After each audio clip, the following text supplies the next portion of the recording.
दोस्तों, अगर आप pension, family pension, EPS 95, EPFO, सरकारी कर्मचारियों से जुड़े नए नियम, कोर्ट के फैसले और सरकार की हर बड़ी अपडेट सबसे पहले और आसान भाषा में जानना चाहते हैं, तो आप बिल्कुल सही जगह पर हैं। यहां आपको हर खबर तथ्यों के साथ, बिना किसी भ्रम के और विस्तार से समझाई जाती है, ताकि कोई भी महत्वपूर्ण जानकारी आपसे छूट न जाए। अगर आपने अभी तक पेंशन अलर्ट इंडिया को सब्सक्राइब नहीं किया है, तो अभी कर लीजिए और बेल आइकन भी दबा दीजिए, ताकि आने वाली हर बड़ी अपडेट सबसे पहले आपके पास पहुंचे। अब चलते हैं आज की सबसे महत्वपूर्ण खबर की ओर। नीचे आपकी जरूरत के अनुसार पूरी तरह रीफ्रेज, नया एंगल और टीटीएस फ्रेंडली स्क्रिप्ट का ड्राफ्ट दिया गया है। इसमें 29 जून 2026 का संदर्भ शामिल है। कोई हेडलाइन, नंबरिंग या फालतू टेक्स्ट नहीं है और इसे सीधे नैरेशन के लिए इस्तेमाल किया जा सकता है। 29 जून 2026 तक पेंशनरों से जुड़ी दो ऐसी बड़ी चर्चाएं सामने आ चुकी हैं, जिन पर पूरे देश के लाखों बुजुर्ग और फैमिली पेंशनर अपनी नजरें टिकाए हुए हैं। पहली चर्चा उस फैसले की है जिसने वर्षों से चली आ रही एक बड़ी शिकायत को दूर करने का रास्ता खोल दिया है, जबकि दूसरी चर्चा जुलाई के पहले सप्ताह में होने वाली उस महत्वपूर्ण बैठक को लेकर है, जिससे ईपीएस 95 पेंशनरों को नई उम्मीदें दिखाई दे रही हैं। काफी लंबे समय से हजारों सेवानिवृत्त कर्मचारी ये सवाल उठाते रहे कि जब किसी कर्मचारी ने पूरे साल अपनी सेवाएं दी हैं, तो केवल एक दिन के अंतर के कारण उसे वार्षिक वेतन वृद्धि के लाभ से क्यों वंचित रखा जाए। हर साल 30 जून और 31 दिसंबर को सेवानिवृत्त होने वाले कई कर्मचारियों को यह महसूस होता रहा कि उनके साथ न्याय नहीं हुआ, क्योंकि उनकी सेवा पूरी होने के बावजूद उन्हें वेतन वृद्धि का लाभ नहीं मिल पाया। यही मामला धीरे धीरे एक बड़े आंदोलन का रूप लेता गया और आखिरकार न्यायालय तक पहुंचा।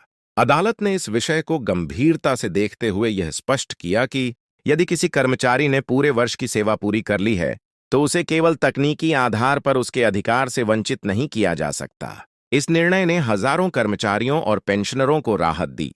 इसके बाद विभिन्न विभागों में इस विषय पर नए निर्देश जारी किए गए और कई मामलों में नॉशनल इंक्रीमेंट का लाभ दिया जाने लगा।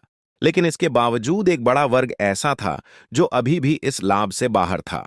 यह वर्ग उन परिवारों का था जिनके सदस्य सरकारी सेवा में रहते हुए या सेवानिवृत्ति के बाद इस दुनिया से विदा हो चुके थे और अब उनके परिवार फैमिली पेंशन पर निर्भर थे। इन परिवारों का कहना था कि यदि मूल कर्मचारी को यह अधिकार मिल सकता है, तो उसके परिवार को भी उससे वंचित नहीं रखा जाना चाहिए। अब जो जानकारी सामने आ रही है, उसने ऐसे परिवारों की उम्मीदों को काफी मजबूत कर दिया है। सरकार ने इस दिशा में सकारात्मक कदम उठाते हुए फैमिली पेंशनरों को भी राहत देने का रास्ता साफ कर दिया है। इसका मतलब यह है कि कई मामलों में पेंशन की गणना पहले से अधिक वेतन के आधार पर की जा सकती है, जिससे मूल पेंशन में वृद्धि होने की संभावना बनती है। यह फैसला केवल कुछ रुपये बढ़ने तक सीमित नहीं माना जा रहा है। विशेषज्ञों का मानना है कि जिन मामलों में यह लाभ लागू होगा, वहां परिवारों को पिछली अवधि का बकाया भी मिल सकता है। ऐसे में कई परिवारों को एकमुश्त राशि के रूप में भी राहत मिलने की उम्मीद है। लगातार बढ़ती महंगाई के दौर में यह सहायता उनके लिए काफी महत्वपूर्ण साबित हो सकती है। देश में ऐसे अनेक परिवार हैं जिनकी पूरी आर्थिक व्यवस्था फैमिली पेंशन पर टिकी हुई है। जब परिवार के मुख्य कमाने वाले सदस्य का निधन हो जाता है, तो आर्थिक स्थिति पहले ही कमजोर हो जाती है। ऐसे में यदि पेंशन की राशि सीमित हो और महंगाई लगातार बढ़ती रहे, तो घर चलाना चुनौती बन जाता है। इसलिए इस निर्णय को केवल प्रशासनिक बदलाव नहीं, बल्कि सामाजिक और आर्थिक राहत के रूप में भी देखा जा रहा है। यदि आपके परिवार में भी कोई फैमिली पेंशनर है, तो उनके लिए यह जानकारी बहुत महत्वपूर्ण हो सकती है। उन्हें अपने संबंधित विभाग या पेंशन कार्यालय से यह जरूर पता करना चाहिए कि उनकी पेंशन की गणना में यह लाभ शामिल किया गया है या नहीं। कई बार जानकारी के अभाव में लोग अपने वैध अधिकारों से वंचित रह जाते हैं। इसी तरह की हर महत्वपूर्ण जानकारी समय पर मिलती रहे, इसके लिए आप इस परिवार का हिस्सा बने रहिए और अगर अभी तक सदस्य नहीं बने हैं, तो जुड़ना बिल्कुल न भूलिए, क्योंकि पेंशन से जुड़ी हर छोटी बड़ी खबर आपके भविष्य को प्रभावित कर सकती है। अब बात करते हैं उस दूसरे विषय की, जिसने लाखों ईपीएस 95 पेंशनरों की उम्मीदों को एक बार फिर बढ़ा दिया है। 1 जुलाई 2026 को सीबीटी एग्जीक्यूटिव बॉडी की एक अहम बैठक होने जा रही है। इस बैठक को लेकर पेंशनर वर्ग में काफी उत्सुकता है क्योंकि कई महत्वपूर्ण फैसलों की दिशा यहीं से तय होती है।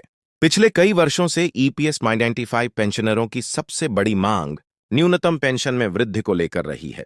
देश भर में बड़ी संख्या में पेंशनर यह मांग कर रहे हैं कि उन्हें ऐसी पेंशन मिले जिससे वे सम्मानजनक जीवन जी सकें।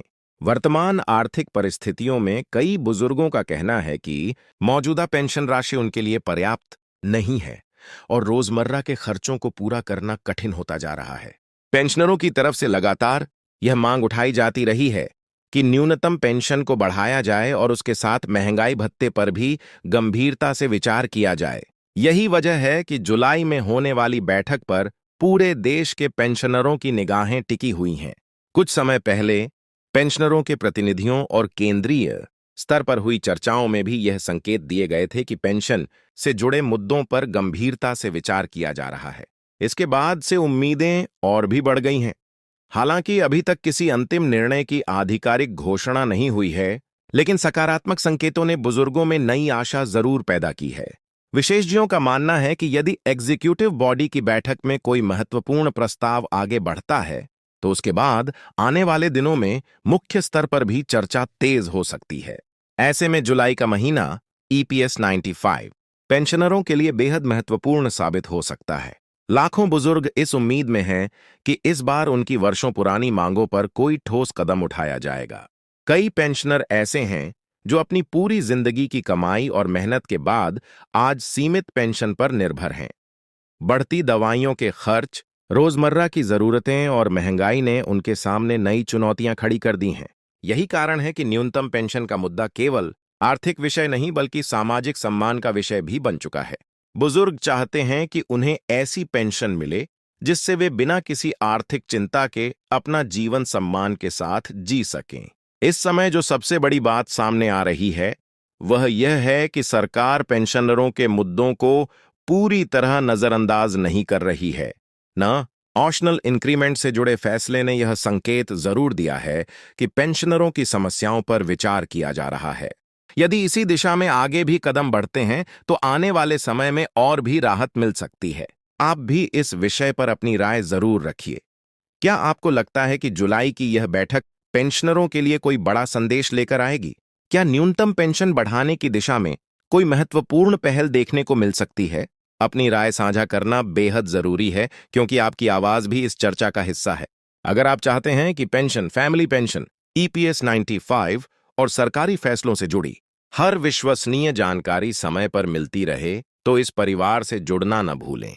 आपके एक छोटे से समर्थन से ऐसी जानकारियां ज्यादा से ज्यादा लोगों तक पहुंच पाती हैं और कई जरूरतमंद परिवार अपने अधिकारों के बारे में जागरूक हो पाते हैं। उन लोगों तक भी यह जानकारी पहुंचाइए जो पेंशन से जुड़े मामलों में नई जानकारी तलाश रहे हैं। कई बुजुर्ग आज भी ऐसे हैं जिन्हें अपने अधिकारों और सरकारी फैसलों की पूरी जानकारी नहीं मिल पाती। आपकी एक साझा की हुई जानकारी किसी परिवार के लिए बहुत बड़ी मदद बन सकती है। आने वाले दिन काफी महत्वपूर्ण रहने वाले हैं। जैसे ही जुलाई की बैठक या पेंशन से जुड़ी किसी भी नई प्रगति की आधिकारिक जानकारी सामने आएगी, उस पर नजर बनाए रखना जरूरी होगा, क्योंकि हर नया फैसला लाखों परिवारों के जीवन पर सीधा असर डाल सकता है। उम्मीद की जा रही है कि पेंशनरों से जुड़े विषयों पर सकारात्मक चर्चा आगे बढ़ेगी और जिन लोगों को लंबे समय से राहत का इंतजार है, उन्हें आने वाले समय में अच्छी खबर मिल सकती है। फिलहाल सभी की निगाहें अगले कुछ दिनों पर टिकी हुई हैं और हर कोई यह जानना चाहता है कि पेंशन से जुड़े इन महत्वपूर्ण मुद्दों पर आगे क्या निर्णय लिया जाता है। आप अपना ध्यान रखिए, अपने आसपास के पेंशनरों तक यह जानकारी जरूर पहुंचाइए और जुड़े रहिए ताकि कोई भी महत्वपूर्ण अपडेट आपसे छूट न जाए। बहुत बहुत धन्यवाद।